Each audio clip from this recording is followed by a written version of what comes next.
Since our artboards are now ready, it is time to start designing. We will learn a new tool called the Type tool, which is found in your tool panel. The Type tool has a big T on it and is a very dynamic tool. It does a lot. So if I go and I hover over the Type tool, it's going to give me the name of the tool as well as the quick key to select this tool, which is important for professionals to be able to find shortcuts. The Type tool also has a little triangle on the bottom corner of the icon, and this just is demonstrating, or this is just showing me that this tool has more features. So if I click my left mouse button and hold, it's going to bring up a subcategory of tools. We're going to look at some of these tools. So I can undock this panel so that it is not hidden anymore.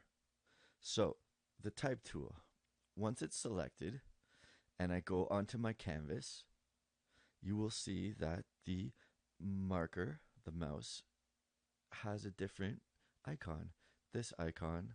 So I can draw a rectangle of any size. And now I can type in text.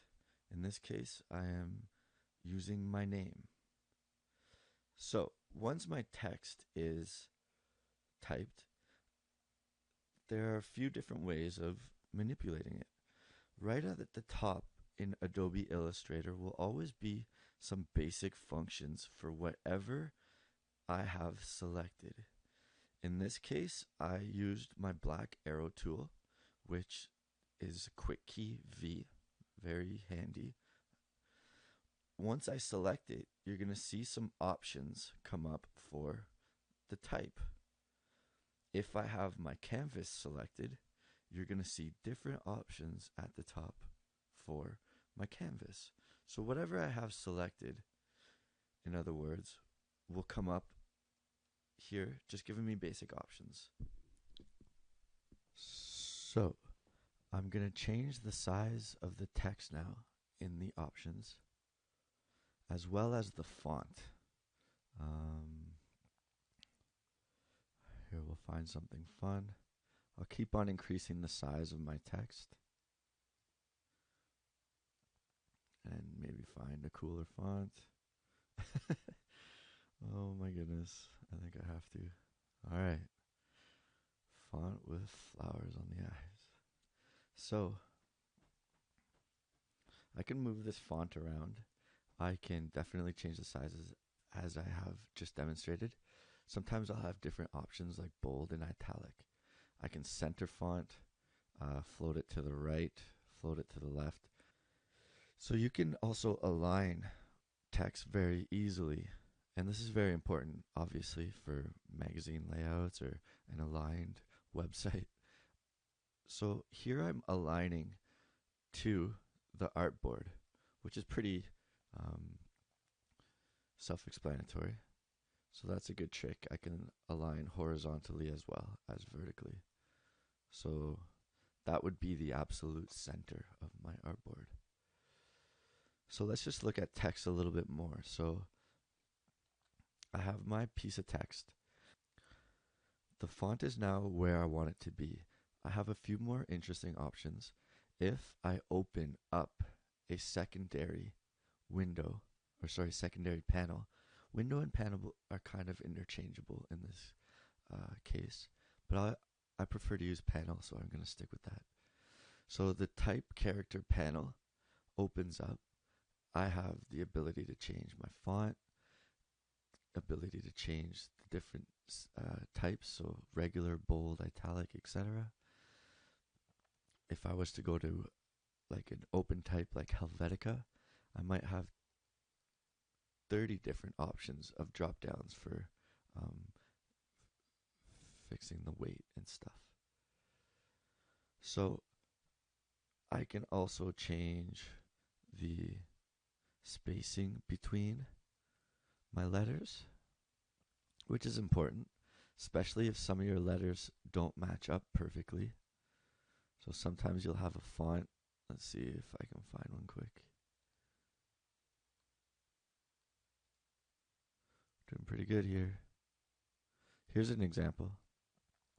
So if I was to zoom in on a section of my canvas, to zoom in is Control plus.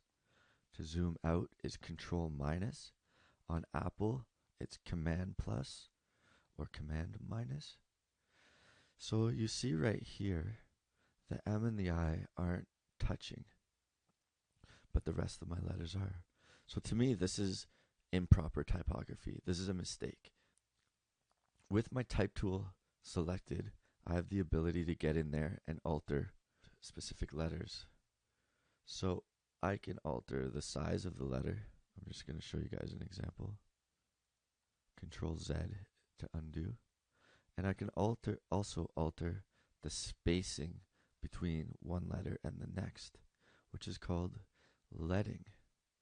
And it's also actually called leading, which is interesting because back in the day on printing presses for newspapers, they would put little pieces of lead between letters to create spaces. So now this font for Michelle looks good.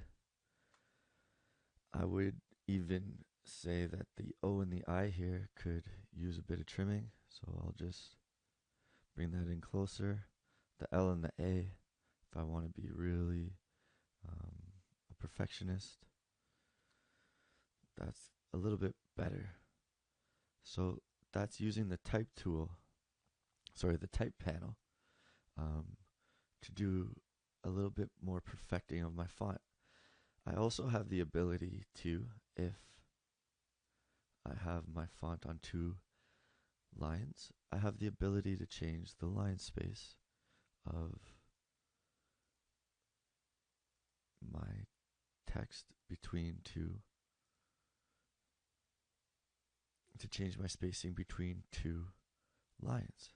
And I can align this as well very easily and perfectly. And we're going to look at more aligning further along. So that's a good start for the type tool. We're going to get a lot more complicated in the following exercises, but please go try this and play around, get creative.